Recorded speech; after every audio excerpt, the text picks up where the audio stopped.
The game is ready. Our elimination finals is happening right now. Cloud9 versus G1. Fellas, please take it away. All right, thank you so much, Lottie. Dan, excited to get into this one with you. And it's not every day we can say a C9 versus G1 elimination finals, but that's what we have on our hands here. And we'll have to see if G1 can strike against C9 that was obviously very unhappy with that last result. Yeah, they've taken down Complexity, Kansas City Pioneers, and now G2. Like, that is such a good performance from a G1 squad who wouldn't have necessarily been on the radar in this kind of top 4 to top 6 conversation, let alone getting into the top 3. And yeah, okay, we don't have a few teams playing right now, but you can only beat what's in front of you, and G1 will be delighted to make their way into an elimination final. But they are going to be going up against a pretty roughed up Cloud9, a little bit bruised and battered, and maybe he will be looking to try and make a statement here. But with King of the Hill Recharge being the first opener, Catalyst Capture the Flag featuring as well, some new maps and modes that maybe Cloud9 may not be as strong at. Yeah, we'll have to see if G1 can take advantage of that, and also maybe take advantage of C9's spirits. Of course, G1, a team that's going to absolutely fly at you as well. This will, of course, unless I'm mistaken, mark their highest placing in a Pro Series so far already. Absolutely, I couldn't agree more. And I think also, even if they're able to put together a great series here, I think that will put them even in a different trajectory than if they, say, find themselves on the receiving end of a 3-0. As we said, King of the Hill Recharge going to be your first game type in this series. Perhaps an opportunity if G1 has the practice hours in to take the first game of the series. First hill is a little bit of a messy one. Camouflage can play a big part if you can get hold of it first, but sometimes it is difficult to get hold of it, and usually it's about trying to find that camouflage player. Squallaye's the able-bodied person who does grab the camo, but eventually he falls. Taking a look here, StelluR already going to be in control bottom middle. First points on the board, not an easy one to hold, but so far able to put a few seconds here down for the team. G1 found themselves one dead, but to be honest, based on those long haul spawns that we saw for so long, oh my god, StelluR gets a little bit too much damage on Swish, if you ask me. They'll find themselves 2 dead, but it's a good push because Bound's the last player alive. It's 1 versus 1, and PreDevoNatoR doesn't put himself into a position where he can be naded by spawners. Instead, he turns, he tries to find Bound, and he does actually get to a position where he can take that fight. Good decision making there from PreDevoNatoR. It's very easily to just get sucked into the must run into hill, must get hill, must position myself where I can at least get a little bit of time. No, he thought about that for a second, and he got into a position where he could be with his spawners, where he could take the fight. Certainly here. If you're just joining us, this is the elimination final. Cloud9 versus, yes, G1 here. They've made it all the way to the end in the elimination bracket, seeing what they can do up against one of the best in the world. Going to be a little bit of a time here for G1. They will control bottom middle. Eco now in repulsor tunnel with some great damage, and going to have some help as well to come in. They'll get the first kill. That will be Devin falling. Toni 2-turn, by the way, one of the best gamer tags in the league, if not the best gamer tag. Trying to do what he can from C-Plat. Squall gets a double. Right now, Pznguin versus Devin, a 1v1. Yeah, Pznguin was able to get a double as well, so it was a double-on-double action, a little bit of double, but I do like that G1 are able to consistently keep this seaside spawn. That's where the next hill is going to be, so if you can fight consistently from that side and still pick up hill time and maybe even edge out that first point, then you're going to be in an even better position if you have the spawns to set up for that next hill, because we know how difficult that C hill is to actually take off of someone. Certainly a little bit of chaos here, and it feels like both teams playing with a lot of aggression, but C9 almost just holding forward here. Toni does not pop the camo before falling, so it will stay bottom middle. He will fall already. Squallaye, 7 kills on the board, by the way, does lead the game. Not just G1, but also the entire game at this moment in kills. As I say that, though, Pznguin will tie at 8.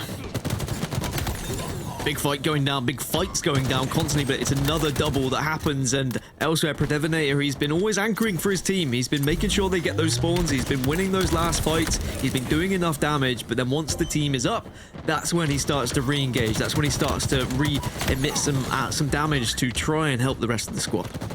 Squallaye with some great shots once again. He'll be 10-8 in the game, and so far, a great little rally back here from G1. They're not ready to give up on this bottom hill just yet, and what looked like it was going to be a sure thing for the side of C9 has not been secured just yet. Devin with some nice shots from double stack, trying to get some damage on batteries as well. StelluR, though, will jump in, and with 2 dead, Bound will join him. They will stack up here. Pznguin with that mangler angle will be forced to drop down, though, to try to pick up some extra time. What G1 have done very well is off spawn. They have consistently been getting Cloud9 out of it. They haven't allowed them to get over that final hurdle when it comes to hill time, and that's because they've had those C spawns. It's so easy to bank nades off that C plat. Long haul spawns, I should be saying, excuse me, of course there isn't a C necessarily in this, but I'm referring to the strongholds point of C on this map over towards long haul and blue. But this is a good amount of time from Toni, Two-Tone and G1. They are slowly but surely working their way back into this. 3 dead from Cloud9.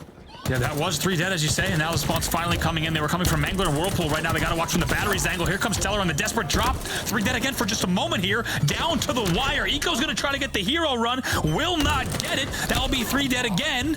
Now, Pznguin will trade as well. Devin versus Bound were the last 2 players. Devin gets their first. Bound will drop Mangler. Bound will win it and retreat back to Mangler to keep the point uncontested just yet here. We'll have to see who pushes in. Eco will fly in. Somehow, are they going to do it? Pops the camo as well. Doesn't get it though off of the contest. 3 dead for both sides. The 1v1 again. Pznguin in the bottom middle will secure it somehow. Cloud9 takes the first point. Pure unadulterated action just happened on your screens, but it is Cloud9 who come out on top just.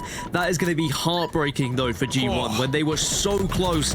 And what's worse, Cloud9 still had those long haul spawns, but G1 do very well to quickly reassess how they break it. 3 dead, and now they get control of long haul. Absolute carnage, absolute chaos there several times in that final hill. That bottom hill, by the way, if we take a look at the clock, lasted much longer than your standard opener here on Recharge. Several times where it came down to 3 dead each side and 1v1s with really a player on double stacks and another player around Mangler Pit trying to win that battle, and we saw it go back and forth. Bound with an enormous play to win that 1v1 and then retreat back to Mangler Pit, paving the way for Pznguin to come in as the last player alive. Just like that, though, as you say, G1 with some great time on the board here for our second hill and long haul. Cloud9 did break it again, though. Similarly to what we saw them do last week on this game type, it was the Cloud9 slide. Both of them came in at the same time to just output so much damage. Similarly to the Cha-Cha slide, maybe we'll start to see it in Family Holidays sometime soon, but Eco using that sword to full effect. Wow, even just a little bit of that fake out that I've seen way too many times where he starts to turn just a little bit to the left, then flies back in, just to maybe take a little bit less damage in terms of how the Spartan hitbox will take damage, especially when we talk about headshots. Killing spree for Eco. It's a double kill as well. Second point goes in for C9. Like you said, a clinical push to regain control, and thereafter they do not lose it. Look how quick Cloud9 are to move from one side of the map to the other and retake control of the hill once more in the new desirable position of Elevator, and Eco is not missing at the moment. Gets another double kill. Still has the sword in the back pocket. They still have control, and G1 now starting to flail a little bit. Look at this. I mean, we talked about Squallaye, who's popping off. He's still 17 and 15, still leading the game, but now you've got Eco, Bound, and Pznguin 16, 15, and 15 as well on the C9 side, and now well over halfway through hill number 3 as well. And if you think about King of the Hill and, you know, which hills have structure, which hills are a little bit of chaos, you would expect G1 to have a better chance of those hills that are kind of bottom middle, maybe the one that ends up in Turbine a little bit later as well if we get there. So certainly look out for G1 to compete in those hills, but those that have a little bit more structure, that have a little bit more planning about them, Cloud9 should have the better, and certainly that has been evident so far. But a good push from Squallaye and the rest of G1 to take down 3 members of Cloud9 here and finally get control of this hill.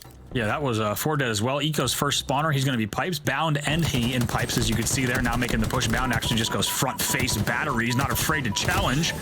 That's the kind of confidence you need. That is a perfect example of what Bound brings to not only previous teams, but also this C9 roster as well. Bound will be your first man in. He will fly batteries, take a battle that many other players wouldn't, and then from Bat Ledge and Top Gold, they push in. Now Eco versus Toni, 1v1. Big 1v1 to win. A lot of responsibility if you are either of these players, but it seems like Eco has got the better in a way where Toni was too far away to really take the fight. At least teammates are there for Toni first. I think both teams are going to be arriving now, full sending into this hill. But who's actually going to get the grenades that are going to make the big impact or hit the shots as PreDevoNatoR gets a double? He's been playing pretty lights out. I've got to say, I'm very impressed with how he's played. Where's Pznguin? Pznguin was your last hope here for the side of C9. And that will be a G1 point on the board. There, as you say, the pushes were coming in, but a big 1v1 from Devin at bottom elevator will secure that point for them. So what looked like it might have been a quick 3-0 lead for C9 will actually be a much closer game. It's 2-1. Power's coming up, and both teams will focus it, but G1 have lost 2, as well as Cloud9.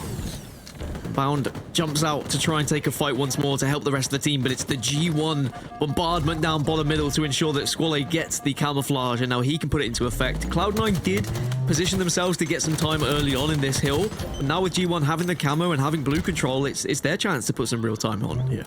What can Squallaye do here? Still leading the team in kills. Swish also stepped up in a big way, 18 kills for him. Clearly being outslayed at this point, but only down by 1 hill. Once again, big opportunity for G1 in their first elimination finals in HCS play for Halo Infinite. Jumping out batteries again are Cloud9. They seem to keep doing it, and you've got to be careful because eventually, if that's a tendency that's noticed, you will be punished, just as Pznguin was there. The grenade was perfect from Squallaye.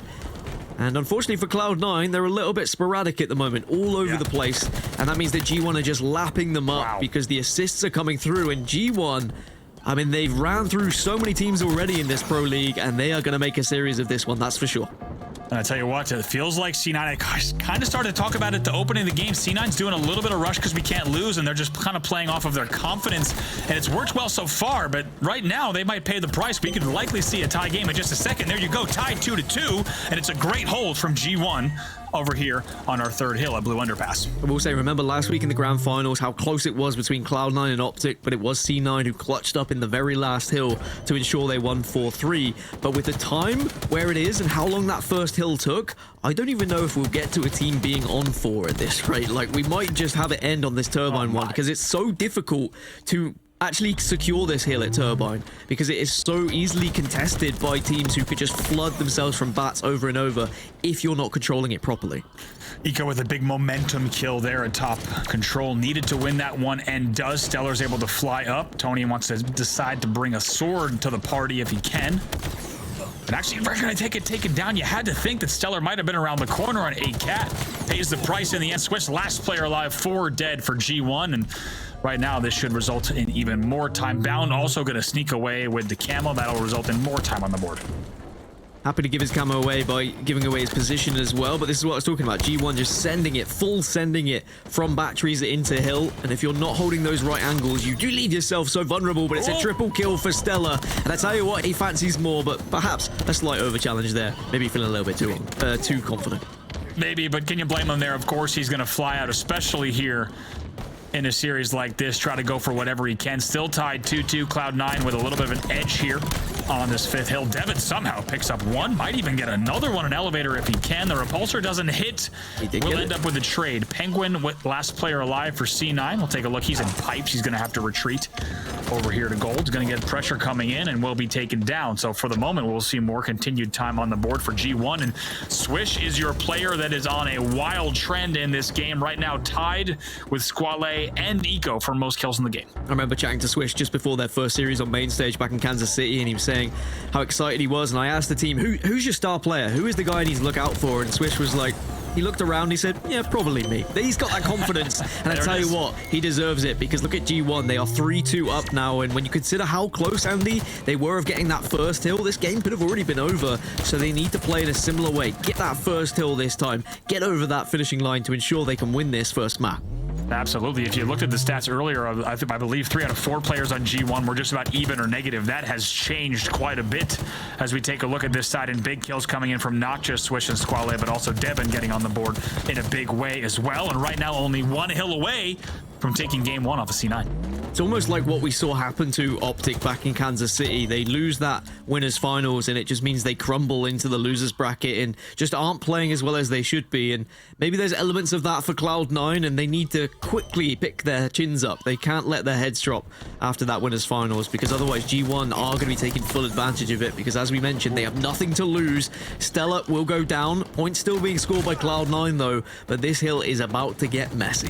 Yeah, 2 dead both sides. What's going to happen here? Toni gets a melee, should be able to clean it up. Yes, that was a 3 dead for both sides. 1v1 bottom middle, but the help comes as well for Eco. StelluR's flying into Mangler Pit. Not sure if he even needed the help. It's a convincing win from Eco. So now you're going to have G1 with those C-plat long haul spawns. Maybe give them an opportunity to take this hill. And I'm wondering whether maybe Cloud9 think about that and they move through control and they try and take C-plat, and that's exactly what just happened. Eco has done just that. Toni might have a shock rifle, but for not much longer, 3 dead for G1. Cloud9 not only have the hill, but they've also got the good side of spawns, and that means G1 now have to fight out of elevator. Squallaye already through Hydro. What can he do? Bound is in control, which means Squallaye is going to have an angle on him. It's a great 2v1 Mangler pit push there. Always got to be careful. That means 4 dead for C9, so it'll be guaranteed time. Eco's the first spawner. He's going to be top elevator, and we'll have to see how G1 defends this, what could be the final C9 push. At least there is a little bit more elevation over towards elevator. I didn't mean a pun, but it means you can challenge from 2 angles, and that means you can really dominate those who are in the hill below you. 3 are dead, make it 4. So Cloud9 off the back of all 4 dead, get an A4D of their own, and now they have the chance to try and get this point to try and tie the game. But where are G1 spawning? It looks like it's a battery pipe spawn. They might just give us one up. If you have to think, look at the timer. They really need to make sure they don't take too much damage here in Whirlpool. 1 goes down, might be 2 going down. Yes, indeed, they will trade as well. 2 dead both sides. This 2v2 could determine a lot of points on the board. And just like the grand final, it's going to come down to this final hill over towards Long Haul. One thing that Cloud9 did very successfully against Optic was how they broke that hill when they didn't have it. The plays that Bound was able to make, but are G1 going to make the same mistakes that perhaps Optic did in those final moments? But for now, it's Cloud9 who have control.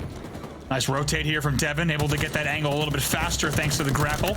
Now coming around, going to pick up another one. 3 dead for G1. Last player alive was Devin. Tony's a spawner. He's not going to be in position. This will mean more time for C9. Tony has made it over to Hydro, but he will need to make sure to wait for teammates here, because C9 now almost halfway here on closing out the final hill, and what could be a heartbreaking upset come from behind win. Cloud9 are pushing, they're getting aggressive. Eco is diving on the spawners over towards Turbine. That's going to be 2 members down for G1. Tony was waiting for teammates, but they never really arrived, and now he doesn't have time for teammates. You have to go into the hill, otherwise this is game over. Oh my, Cloud9 actually flies through Whirlpool, and G1 maybe had a gap there, and that's going to be the end of it. G1 maybe could have gotten away with a C plat push. I don't think they realized the 2 had already come through pipes and Hydro to Whirlpool. And in the end, C9 come from behind win. That's a heartbreaking defeat for the side of G1 in a game that you might argue they should have won. Heartbreaking when you consider how much time they had in that first hill. They were a second away from grabbing it, but it was just a couple of 1v1s that went in Cloud9's favor. It was a very interesting game to watch as both teams kind of were fighting for those C-plat spawns, and then from elevator they were able to get the kills on those who were in hill because of the 2 different angles you could take that fight from. Eco with 38 kills, absolutely astonishing. A huge number from him. Keep in mind, we were all keeping an eye on both sides of the scoreboard all game long, and it's out of nowhere. Eco 38 when the next nearest is 31 from Swish. In the end, the late game, you could just tell how much damage Eco did on those final 2 hills to allow them to come back and win that game. The man who knows how to step up when his team needs it most. Also 9 less deaths than anyone else on his team. A fantastic performance from him. And something that I took away from the Lucid interview was when it comes to King of the Hill, no one really knows what to do at the moment. There's still not a sure way of playing. And that means it is going to be a toss-up, even when you have 2 teams who maybe on paper look like a completely different golfing class, but there on that map, it was very even. And if it wasn't for Eco with the amount of kills he was able to find, it could have been a very different game that maybe G1 could have led. But C9 do hold on, they clutch up, and that is the sign of champions. No, those are winners. When you win the games that maybe you're not even playing that successfully, you still manage to eke it out, and they go 1-0 up in the series. G1 certainly going to wish they had several moments in that game back, and moments that might haunt them through the rest of the series. StelluR with that triple as well has to fly out for the Squallaye over, regardless of the scenario. Here was Swish again. He's able to pick up a few with some help in Whirlpool, and at this moment, keep in mind, right, you have Eco leading the game for his team, but essentially tied with the kill leader Squallaye on the other side. It was a really late game where C9 just made everything count. It's a solid performance from Cloud9. The highlight reel will show plenty of kills going round, but in the end, all we'll see is a victory for C9. It's going to be lit up blue on the series layout. Street Slayer is going to be map number 2, and traditionally I'd say that, you know, any Slayer is going to benefit a team who might be a little bit lower down in the ranking points than the other, but we know Cloud9 on Streets. They are a scary force to be reckoned with. And I think one thing to note is this C9 playing in a little bit of a pissed off elimination final, just holding forward. And I think that's why that game was so close. Anyone who's watched enough C9 knows that this is really just kind of an aggro C9 holding forward, and they're ready to get back into the grand finals. We'll have to see if they bring that to Street Slayer as well. Here we are into game number 2. I do think that in that Optic series, before the Bizarre Capture the Flag game had even finished, a member of Cloud9 had already quit and joined this lobby to get ready, as they were just wanting to have another chance and another stab at Optic Gaming, and G1 might be on the receiving end of that, that's for sure. An early stages 4-3 lead in favor of Cloud9, but they do have rockets.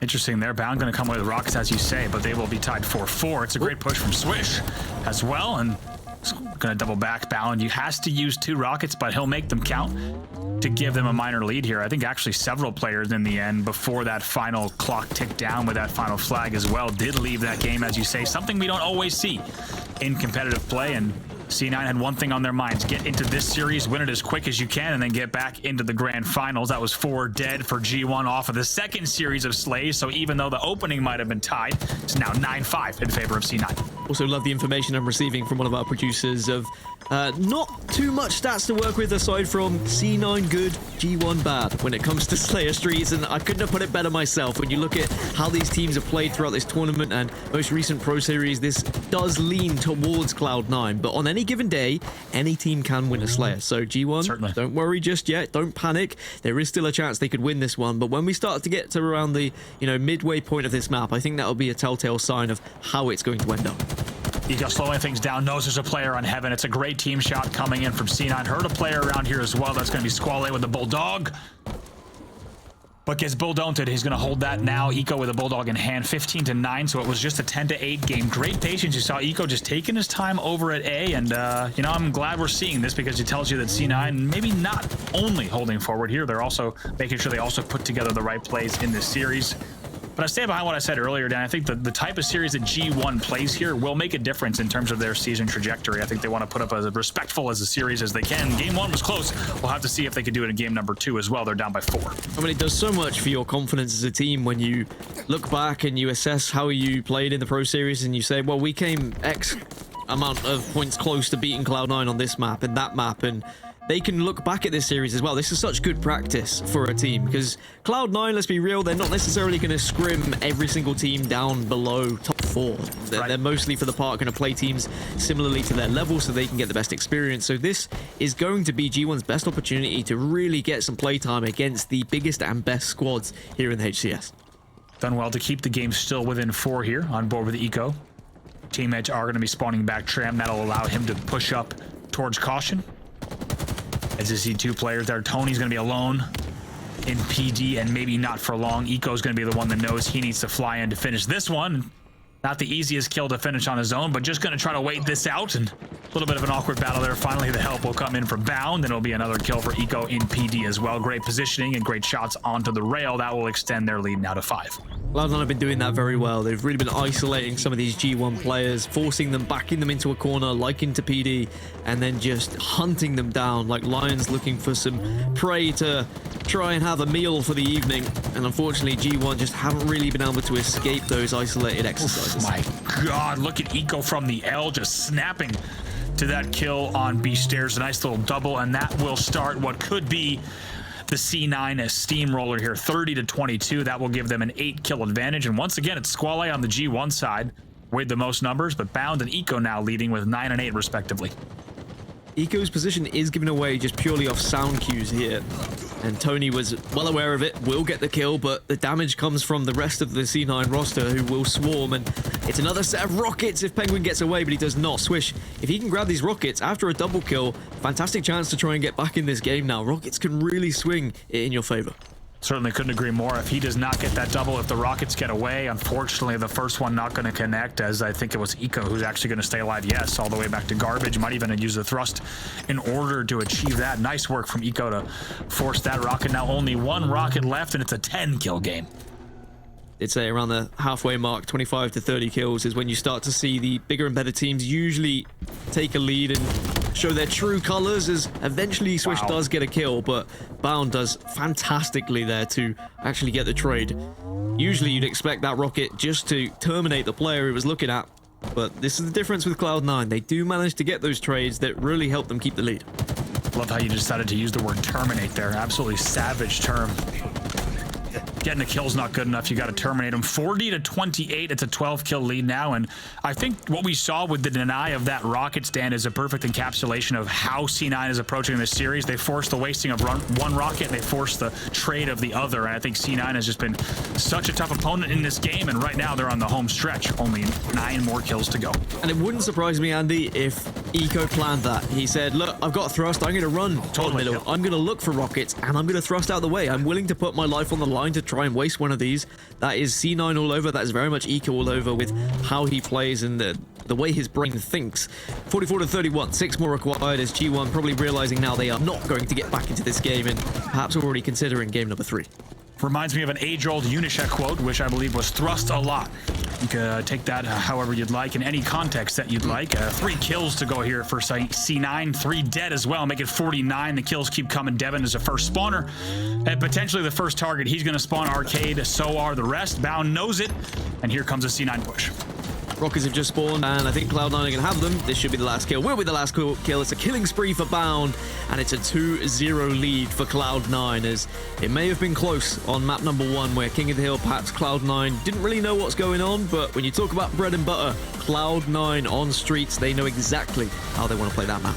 They certainly do, and as soon as they had the openings, they maintained that 4-kill lead for quite a while, started to extend that. It quickly became a 10-kill lead, and they never looked back. When we get the stats on screen, you'll see they're pretty impressive as well. Bound, I believe, in the end, 16-10, maybe 9 assists to his name. On the other side, though, we saw even more assists coming out from the C9 players as well, as we'll take a look. And indeed, that was the case. 16-10 for Bound, but take a look at the assists coming out of StelluR. He's 10-8 with 12 assists, big numbers as well. Yeah, it really was Eco, a one. Wait, I apologize. Eco 13-5 in that game as well. We didn't really highlight that enough during that game, but he continues to also put on quite a show in these elimination finals. Yeah, a lot of big brain plays coming out from Eco as well, and just how he kind of directs the team. They were moving around the map in a way where G1 weren't able to kind of counter it at any point, and they really did isolate players. I think Toni got caught in PD 2 or 3 times, just cowering in a corner, hoping that no one knew he was there, but it was the Cloud9 master plan. They had almost forced him into backing into a corner, and then they would wait until they got a kill, knew they had the numbers advantage, and then suddenly they would take down Toni, they would take down anyone they had forced into a corner, and that's why we saw them have such a significant lead. Perfect timing, actually, with what you said. Eco just waits, and Toni tries to try to bait Eco around those corners to maybe get some help for some angles, but the help doesn't come, and when it does, it comes late. And you could see that that really did not throw C9 off of their game whatsoever. There's that trade that I was talking about as well, and I think I even saw a comment from Batchford earlier on in the tournament as well, just saying the way that Eco plays streets is unbelievable, and he's doing the same thing again here with incredible numbers across the board. And I mean, to put on a performance like that, 13-5 in elimination final, really impressive numbers for him. It's funny, I was actually playing matchmaking with Batchford last night, and he was saying how much he'd learned from other players in Europe and how they play the game. And if you want to learn from anyone in North America, I'd say Eco is a pretty good player to learn from. Watch his gameplay, assess what he does differently, because he really is a game changer here for Cloud9. Speaking of changing games, we're going to change maps. Catalyst capture the flag is where we head, and G1, they've got to try and work their way back into the series. And I know I keep harping on about, new maps, new modes, it's a chance for the lower teams, but we saw what happened on King of the Hill. Surely there's a chance here for G1, Andy? I would say there's a good one, but I'm just glad this is game number 3. I'm glad we get to see this played. I'm glad we maybe get to see C9 at their best. We'll have to see what they can do against G1. Certainly it's an opportunity for them to put on a show, but I do agree. If G1 has the hours in, could be an opportunity for them as well. Bound flats out right away, gets to Ivy before anyone else has even woken up and had the coffee in the morning. Gets a sword as well, and we know what happens when a sword gets into the base, gets behind enemy lines, and starts slicing and dicing. 3 already dead for G1, but look at the patience from Bound. He looks, he waits, he assesses, he waits for maybe the call from Eco as to when to go and where to go. They almost wait for the spawns to happen. They say G1 are going to be spawning on that flag, then we collapse. And you could force those flag spawns in the worst way. That's going to be 3 dead again. Squallaye is going to be a spawner, and you could force those flag spawns even when you're looking at the flag. So if you know you're still on Ivy and Gold side, it's almost a guarantee that those opponents are going to be spawning there. Squallaye has OE'd. We'll see what he can do, but StelluR with the overshield, not afraid to push. He's going to have help as well. Squallaye picks up 1, which is an impressive effort, but not before StelluR will bring this flag back in with the overshield to help, and he needed the help. Take a look at his shields. C9 first on the board. Even though that run was so effective and they went top mid, the fastest route, they had overshield, they had all of the things you would need to get a flag cap, still it was close for G1 to being able to stop it. That's how dangerous it is and how quickly off spawn you can make your opposition base. Even though this is quite a big map, or it feels a big map, actually from where you spawn and how quickly you can kind of slide across it, you really can get into a position to contest that flag very quickly.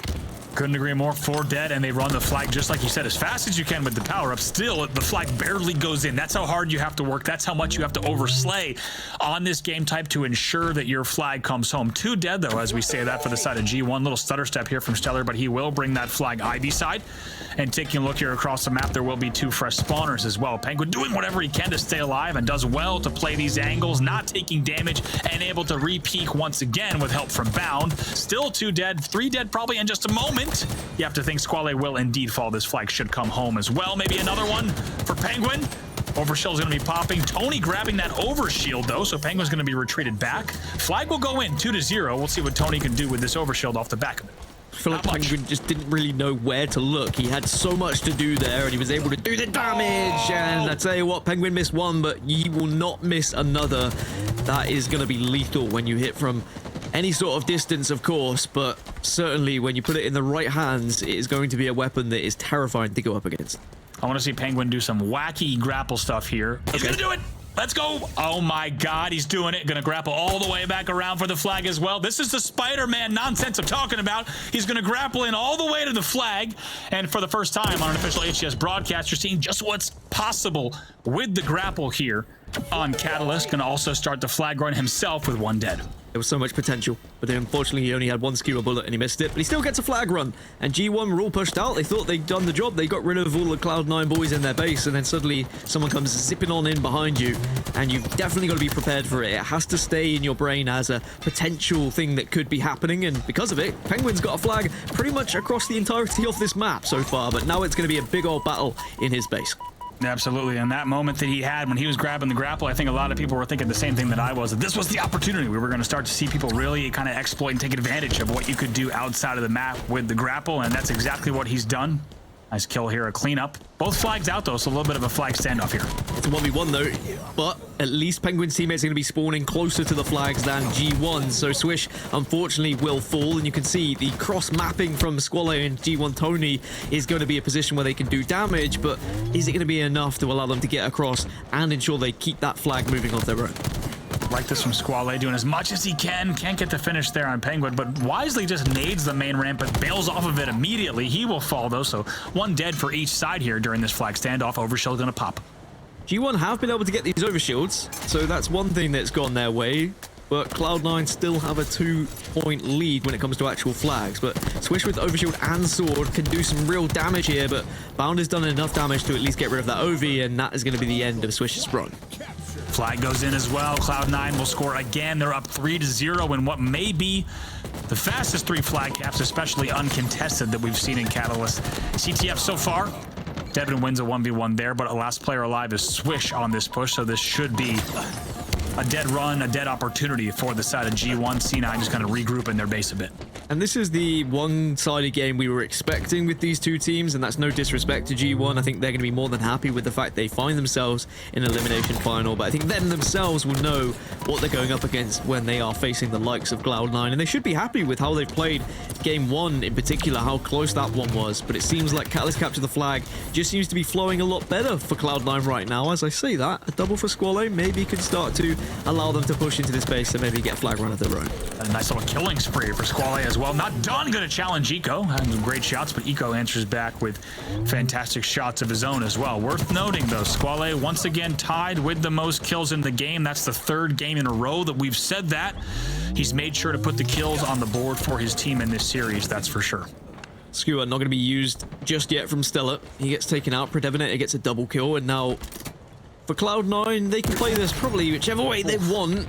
And maybe one way is to allow Eco to start popping off with this, because the Skewer Doesn't matter if it's close range, long range, as long as you can hit that shot, if you can lead that shot correctly as it's a projectile, it just is so detrimental to the opposition team, because just like that, a snap of your fingers and one of your players is wiped out and you find yourself in a 4 versus 3, and we know in Catalyst, a 4 versus 3 is so difficult to play against. It also has the built-in factor of being super demoralizing when you get killed by a skewer. It just kind of sucks. You know what I mean? It really sucks when you get skewered. So it has that little bit of kind of salt in the wound addition as well, which not every game weapon, across Halo games has had. But it really sucks getting skewered here. Pznguin going to be the only player dead on the map for just a moment as we take a look here at that flag run, looking at Eco. Going to slow things down. Find toni bottom middle. It's another Ovi. Bound to win that battle on top Ivy as well. It just gets depleted so quickly. I mean, you can grab an overshield and be bottom middle all you like, but that's the risk and reward that you have to try and weigh up here on Catalyst, that you can be so quickly destroyed if everyone focused you. And okay, G1 have been able to get a flag out since, but it means Cloud9 have also been running a flag at the same time. And the Re's about to come in. It's about to be 4-0, you'd imagine. Nope, there's a last minute touch. So this one stays alive just about. Toni getting turned with that flag. He's going to turn the corner as well. He'll stay alive with that, but going to be an opportunity here for Eco with the grapple. We'll see how he pushes in here. Toni and Squallaye defending on the flag. Nice shots from both of them. They will both back each other down. There's a grapple waiting to happen right here. Okay, I thought so too. Maybe he'll use it to go top Ivy. Saving the grapple right now. Maybe he's forgotten he has it. No, he's not. Come on, it's Eco we're talking about. Yeah, I mean, I take it back. I wouldn't dare insult him. Maybe he's got some bigger brain plays coming on the way. It doesn't matter. PreDevoNatoR has done well, gets the kill, and we'll have the flag moving and grooving, but still the flag on the other side. StelluR, the last remaining player. Yeah, we'll see if Toni can win this one. It would be a big 1v1 from him, and he does win it, but spawners will be up, so Toni can't push in just yet. Instead, he's going to grab a green gun and think about his next move. Eco responds very well off of the main ramp, might even keep going off the push, checks his own spikes. The assist will come in, so 2 dead for the side of G1. A little bit of extra love taps coming in from Eco as he'll now push down on the gold side as well. But he's actually going to decide to maybe come back over shield up. He should be able to grab here. And of course, the longer this flag standoff goes on for, the more it benefits Cloud9 because they have a 3-0 lead, and they'll just be happy seeing that clock deplete in front of them. Big nades coming out to try and take away some of that overshield, but now with the overshield in hand, it means that the G1 are going to be under a lot of pressure, but they've done pretty well to defend it. But it's all well and good defending your flag. You need to also be trying to get someone on the other side to get a return. Yeah, Pznguin was essentially last player alive there, and that's kind of what I mean. You just saw Eco flying with the overshield. I think it's a fine play, but does Eco make that play in a different setting in a LAN environment? Probably not. He probably plays it a little bit different there, so they're doing a little bit of holding forward, especially being up 3-0. In this game and 2-0 in the series. I think that was just an attempt to fly in, but guess what? Eco off the back of that on the respawn will still be off screen, the guy who goes in and gets that flag return as well. So the score will stay 3-0 with 3 minutes left in the match. I think the term that the kids use nowadays is W keying. But the kids also use a term called like cracking 90s, and I have no idea what that means as well. Cranking 90s, who knows? But certainly Cloud9 very much holding forward, as you say, and it hasn't exactly gone bad for them, right? They find themselves 3-0 up. They've been playing very aggressive, and even though G1 have won some 1v1s at the time, it has not allowed them to get a flag. 20 and 10 for StelluR in this game, by the way. Huge numbers from him. He leads the game in both of those categories and quite a few assists to his name as well. Here's Swish with 2:30 left in the game. That flagpole's going to come in again. Sword kill on the kill feed that you can see. So you've got to be aware of that if you are Cloud9. You know full well there is a sword somewhere that could be doing some damage. StelluR, of course, will have that information, will feed that information. So you'd imagine that Cloud9 wouldn't be running the flag onto that side of the map, and judging by where StelluR spawned, I'd say that Sword's probably on the other side, or at least in their base right now. Swish is doing so much, though, and has so much support. Gets a little Scorpion action as well with the grapple, but are we going to see Cloud9 just about get this one over the finish line and manage to get another flag? Yeah, we'll see. Pznguin now staying alive, taking a look at that flag. Just going to hold down here bottom Ivy. These corners on bottom Ivy and bottom gold are pretty tricky to try to manage. It's easy to play as a player and hard to push if you're on the defensive here. Pznguin just going to go for a touch, thinks about the run, and will continue the run, actually. There were 2 dead for his side. Eco, though, coming in with a very welcome overshield. He's here to help and save the day. And earlier when you were saying, you know, where G1, they want a good showing, I'd say that not getting 5-0'd is a good enough showing, and regardless if Cloud9 aren't playing maybe in a manner they would if they were going up against Optic, for example. G1 are still kind of matching them in these individual fights. They are winning gunfights, so that's going to give them a lot of confidence moving forward with the not just the rest of Pro Series, but the future of Halo Infinite. Absolutely. Now 2 dead for the side of G1, still on board with the Eco. Of course, now he's 21 and 15 as well off the back of all those kills. The 4th flag will go in with 1 minute left. A double kill for Bound, and they're not satisfied just yet. 2 dead, and Bound looking a lot like he did at the end of last game. Players flying into the courtyard. It will still be 2 dead for G1, and Pznguin, the objective man himself, gonna run this across in a scene out of Star Wars. Falls off the main bridge now, and will try to bring it to courtyard. Both flags out, though. 3 dead for C9. Swish still trying his damned hardest to stay alive and get a kill to stop this 5th flag from going in as Toni challenges Bound and wins the engagement as well. But Eco, Cloud9, all of the boys, they've got the flag as far as they needed to, and now they just have to win these engagements, but all 4 are dead for Cloud9. Let's see what Bound could do here. Last player alive. You could tell he's probably going to fly in eventually. Staying alive, though, so Squallaye going to continue this run with just 13 seconds left, and this will be a pad of the stats if they can get the flag in. Squallaye is the last player alive. We'll see if he can bring this one in. Has a spawner, and it's 4-1 on the board. The clock will tick down 3-2-1, so let the record show. G2 not shut out in Catalyst CTF, but it will be a clean sweep of the series for Cloud9. They'll win game number 3 4-1 and take the series with a score of 3-0. A consolation flag for G1, but as you say, maybe a little bit of a confidence builder. They did score a flag against G1 and against Cloud9, excuse me, and they're going to be more than happy. They managed to get to the elimination finals. It's a top 3 placement. No one would have expected that before we started the tournament today. As for Cloud9, I think you were very much right when you said they were a little bit peed off. They probably just were thinking about the Optic game in that grand final, and they have stormed their way back into that manner.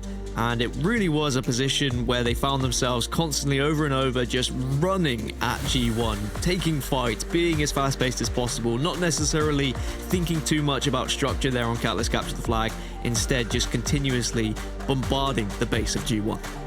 23 and 14 from Pznguin. Quite a performance from him. Everyone on the side of G1 there going negative in that game. Like we said, though, they will put a flag on the board, so a little bit of a confidence boost there at the end of that series. But still, for the side of G1, we got to mention a lot to be proud of this week. Their highest placing yet, and maybe the momentum that they need for the rest of the season. Here's a look at the damage as well. Eco just shy of 7K. Swish putting 6K on the board as well, and hats off to G1. Very impressed. We didn't get to see too much of them, of course, with their elimination bracket run. They only show up on our screens realistically against the Cloud9, who were always going to be on top of their game. But I do think that Cloud9 are going to look at this one and say, well, fair enough, G1, they came, they tried to take us down on King of the Hill Recharge, but ever since that didn't go their way,